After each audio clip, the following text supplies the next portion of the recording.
Қайырлы күн, аман есенсіздер ме, қымбатты қазақ елі. Оразаларыңыз қабыл болсын. Көктемнің алғашқы күні құтты болсын, алғыс айту күніміз құтты болсын. Бұрын өткен жылы жасаған мына жау жүрек көрермендердің сұрауы бойынша тағы да қайтадан жасайын деп жатырмын. Бұған керекті міне описанияда айтылады. Сонда да міне сүт, бауыр, қара бұрыш, қызыл бұрыш. Алдыменен мына сыртқы қабатын пленка деп қояды ғой, енді шырышты қабаты дейді қазақша. Сонысын сылып алып тастаймыз.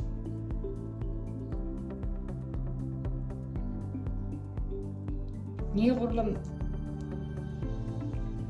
свежий балғын жаңадан сойылған малтықы болса, сол дұрыс та. Енді біз базардан сатып аламыз. Ол қай уақытта, бір күн бұрын ба, қай уақытта екенін білмейміз ғой. Осылай сыртқы қабатын сылып тастаймыз. Енді бұны баяғыдан келе жатқан біздің әжелеріміз, аналарымыз айтатын жау жүрек тағамын. Бұрынғы заманда, әсіресе мына жаугершілік заманда, жауға шабатын кезде жас жігіттерге берген екен дейді. Себебі мен ойлаймын, бұлда неше түрлі дәрумен бар. Біздің халқымыз бұрыннан ақ білген дәруменді тағамдарды. Және жау жүрек деп, енді жауға деген жүректері жүрексінбей, жауға шапсын деген мағына болу керек. Бұл өте құнарлы, мына оразада жасасаңыздар болады. Ешқандай жүрекке тимейді.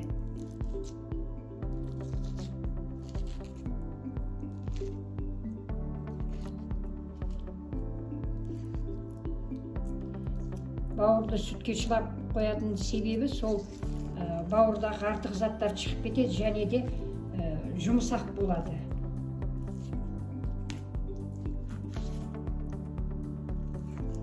Мынандай таяқша сияқты соломка дейін болса, соған ұқсас етіп тураймыз. Оны 1 сағат немесе жарты сағат сүтке шылап қоямыз. Міне, қымбатты көрермендер, бұлай етіп турадым. Енді бұны сүтке шылап қоямыз. Міне, қымбатты көрермендер, бауырды турап сүтке салып қойдым. Енді 1 сағаттан кейін сіздерге ары қарай жалғастырып көрсетемін. Бауыр дайын болды, сүзіп алам.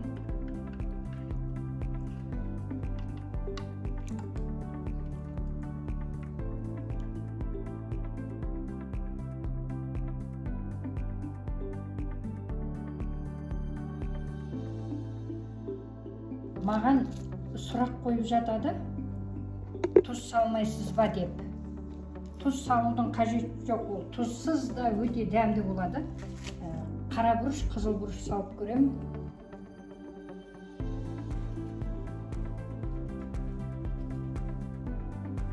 Себебі тұз салса, ол тағы да суланады ғой.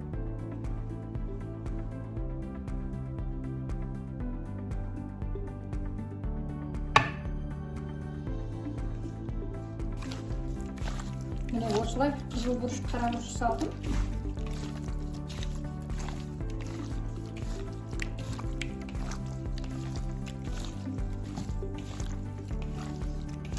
Енді міне орауды бастайық, келесі кезекте. Бисмилля деп. Міне бұлай кесіп, кәдімгі матақ сатып, дайындап қойғанмын. Алдын ала орадым міне. Енді мына зубочистка дейміз ғой, тіс шұқығыш. Осының көмегіменен бүйтіп түйреп қоямыз. Біздің не түрлі пікірлер айтылады, бізде тіс шұқығыш бұрын болмаған деп, бәрін қолдан істеген, ешкімде де болмаған деп айтқан себебім, бәрі қолдан істелінген. Мынандай дүкендер толып тұрмаған. Біздің ата бабамыз неше түрлі ағаштардан түс шоқығыш жасаған. Мысалы, тобылғыдан жасаған,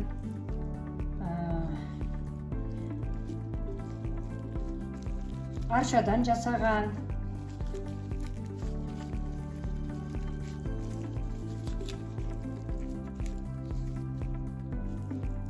Жасап көріңіздер. Тек қана енді бір көрермендердің сұрауыменен қайталап жатырмын. Жасап жеп көріңіздер. Өте құнарлы, жүрекке тимейді. Бұл май екен деп, жүрекке тиеді деп ойламаңыздар. Мысалы, мынаның өлшеміне қарай кішірейтуге болады. Мынау екеуге жетеді.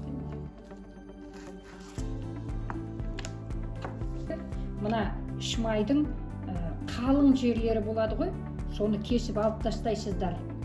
Кәдімгідей үлкен, қалың, қатты. Мынандай шілтер тәрізді осындай жұқасын өстіп лайықты мөлшерде, көз мөлшерменен кесіп аласыздар.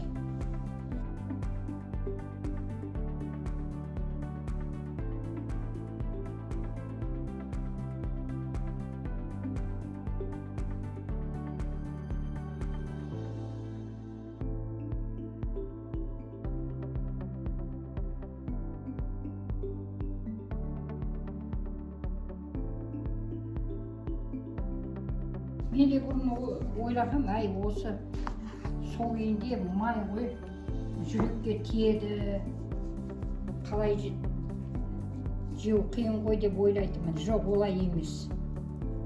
Демек, сүтке шыланғаннан кейін ол көп жүрекке де тимейді, пайдасы жоғары болып тұр ғой. Егерде қымбатты көрермендер көп болып жатса, жей алмасаңыздар, тоңазытқышқа салып қоясыздар да, алып қыздырып жеуге болады. Міне қымбатты көрермендер, орап болғаным.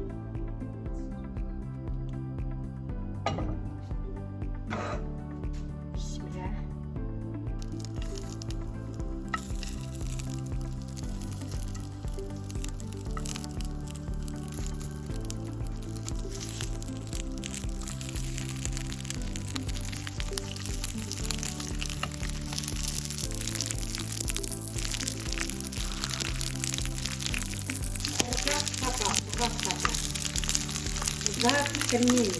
Бір жағы әбден сарғайғаннан кейін екінші жағын аударамыз.